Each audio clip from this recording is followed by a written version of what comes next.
कभी किसी आवाज ने आपके दिल को ऐसा छू लिया है कि वह आपकी यादों का हिस्सा बन गई हो? एक ऐसी ही आवाज जिसने सिर्फ भारत ही नहीं बल्कि पूरी दुनिया में अपनी सुरों का जादू बिखेरा। एक ऐसा कलाकार जिसने 40 भाषाओं में 38,000 से ज्यादा गाने गाए, जिसकी जिंदगी सुरों से भरी थी, लेकिन उसका सफर दर्द से भी ओतप्रोत था। वह केवल एक सिंगर नहीं था, बल्कि एक म्यूजिशियन, एक एक्टर, एक राइटर और इंसानियत का संदेश देने वाला दिल था। लेकिन क्यों हुआ उसका इतना दर्दनाक अंत, जिसने 15 अनाथ बच्चों को अपना नाम दिया और लाखों दिलों में अपनी आवाज को अमर कर दिया? कौन था वह जिसने अपनी आवाज से पूरी दुनिया को रुला दिया? क्यों इतनी दर्दनाक थी उसकी कहानी और कैसे समाप्त हुआ उसका सफर सिंगापुर की गहराइयों में? यह है उस कलाकार की कहानी, जुबिन गर्ग, एक आवाज जो कभी नहीं मिटेगी। आज हम बात करने वाले हैं उनकी संपत्ति और गाड़ियों से जुड़ी जानकारी के बारे में। तो वीडियो को पूरा देखिए, क्योंकि यह कहानी केवल संगीत की नहीं बल्कि इंसानियत की भी है। दरअसल जुबिन का जन्म 18 नवंबर 1972 को पूर्वोत्तर भारत के मेघालय राज्य में हुआ, जिसे पूर्व का स्कॉटलैंड और बारिश की राजधानी भी कहा जाता है। वह एक ब्राह्मण परिवार में पैदा हुए। उनके पिता मोहिनी मोहनपुर ठाकुर पेशे से मजिस्ट्रेट थे, लेकिन उन्हें कानूनी दांव पेंच से ज्यादा कविता और गीत लिखने का शौक था। जब भी मौका मिलता वह अपनी डायरी खोलकर कविताएं लिखते। धीरे धीरे उन्हें कपिल ठाकुर नाम से गीतकार और कवि के रूप में पहचान मिलने लगी। यहीं से जुबिन को लिखने का टैलेंट अपने पिता से मिला। उनकी मां स्वर्गीय को ठाकुर एक सिंगर थीं। मेघालय की गलियों में अक्सर उनकी आवाज गूंजती रहती थी। स्टेज शो के दौरान वह अपनी सुरीली आवाज से हर किसी का दिल जीतती थीं। यही हुनर जुबिन को अपनी मां से मिला, सुरों में ताल बिठाने और संगीत को महसूस करने की कला। जुबिन गर्ग की 2 बहनें थीं। उनकी बड़ी बहन डॉक्टर पालने बोर्ड ठाकुर एक समाज सेवी थीं, जबकि छोटी बहन कीबोर्ड ठाकुर एक्ट्रेस और गायिका थीं। जुबिन अपनी छोटी बहन के बेहद करीब थे। दोनों के बीच अक्सर नोक झोंक होती, लेकिन प्यार भी उमड़ता। लेकिन फरवरी 2002 में एक घटना ने पूरे परिवार को तोड़कर रख दिया। जब जुबिन की बहन परफॉर्मेंस के लिए मेघालय के सोनितपुर जिले गई हुई थीं, अचानक उनकी गाड़ी का एक्सीडेंट हुआ और उनकी जान चली गई। इस घटना ने परिवार को अंदर तक झकझोर दिया। खासकर जुबिन को यह सदमा गहरा लगा। अपनी बहन की याद में उन्होंने शिशु एल्बम भी रिलीज किया, जिसे वह अक्सर सुनते जब उन्हें अपनी बहन की याद आती। घर में एंटरटेनमेंट का माहौल होने के कारण जुबिन को बचपन से ही इस इंडस्ट्री में रुचि थी। इस वजह से उनकी पढ़ाई में ज्यादा ध्यान नहीं था, लेकिन उनके माता पिता ने पढ़ाई का महत्व समझते हुए उन्हें शिक्षित करने का भरपूर प्रयास किया। जुबिन की शुरुआती शिक्षा तमिलपुर हायर सेकेंडरी स्कूल में हुई, जहां वह एवरेज स्टूडेंट रहे। इसी स्कूल से उन्होंने मैट्रिक की परीक्षा पास की। इसके बाद उन्होंने साइंस में ग्रेजुएशन करने के लिए कॉलेज में एडमिशन लिया, लेकिन म्यूजिक में गहरी रुचि और करियर को आगे बढ़ाने की चाह ने उन्हें पढ़ाई बीच में ही छोड़ने पर मजबूर किया। किताबों को छोड़कर उन्होंने पूरी तरह से संगीत की दुनिया में ध्यान केंद्रित कर दिया। उनकी पहली गुरु उनकी मां बनी, जिन्होंने जुबिन को संगीत की हर छोटी बड़ी बात सिखाई। उन्होंने जुबिन के गुण और कमियों को समझाया ताकि वह सुधार कर खुद को परफेक्ट बना सके। हालांकि मां से संगीत का ज्ञान उन्हें बचपन से ही मिला था, फिर भी उन्होंने बड़े गुरु की जरूरत महसूस की।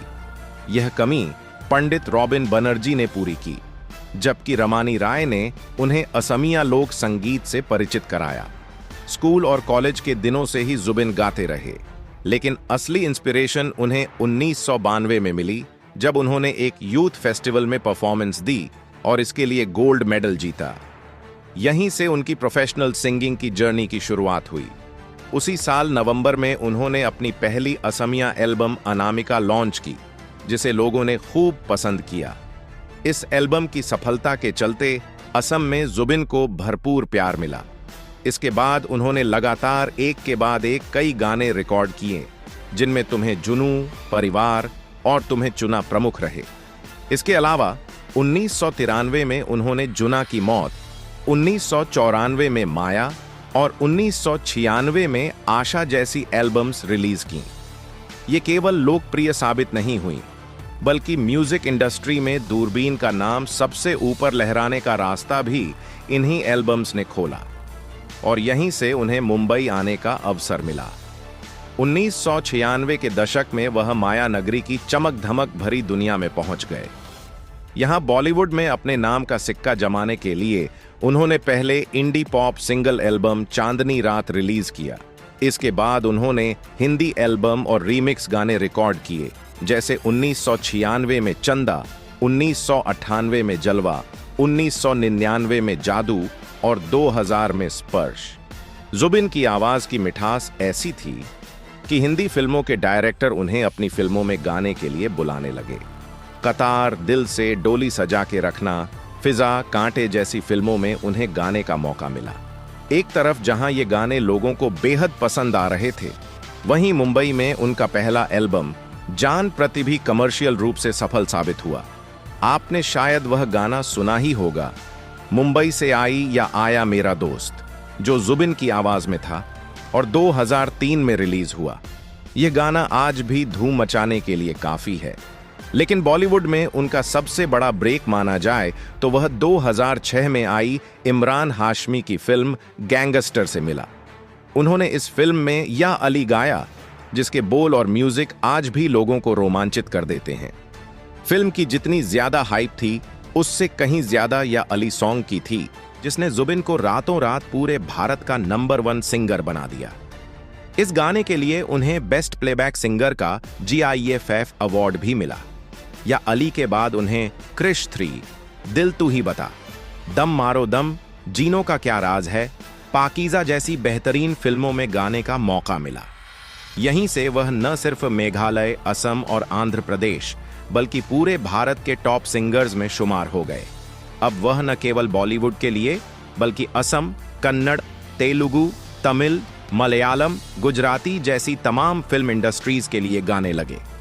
अपने 33 साल के करियर में उन्होंने 38,000 से भी ज्यादा गाने गाए, यानी लगभग हर साल 800 गाने लगातार रिकॉर्ड किए और अपनी इनकम बढ़ाते रहे। फिल्मों और गानों के अलावा जुबिन ने कई ब्रांड्स के साथ एंडोर्समेंट करके भी अच्छी खासी कमाई की। कहते हैं कि उन्हें गाड़ियों का बहुत शौक था। उनके पास Mercedes Benz, Range Rover, JLR, BMW X5 जैसी कई लग्जरी गाड़ियां थीं। एक कस्टम कोटेड SUV भी उनके कलेक्शन में शामिल थी। जोरहाट में उनका आलीशान घर था, जिसे बांस और असमिया कला से सजाया गया था। इस घर की हर चीज उन्होंने और उनकी पत्नी सुरभि ने मिलकर तैयार करवाई थी। घर बाहर से जितना खूबसूरत था, अंदर से भी उतना ही आलीशान था। जुबिन की नेटवर्थ की बात करें तो 2025 तक उनकी कुल संपत्ति लगभग 70 करोड़ के आसपास थी।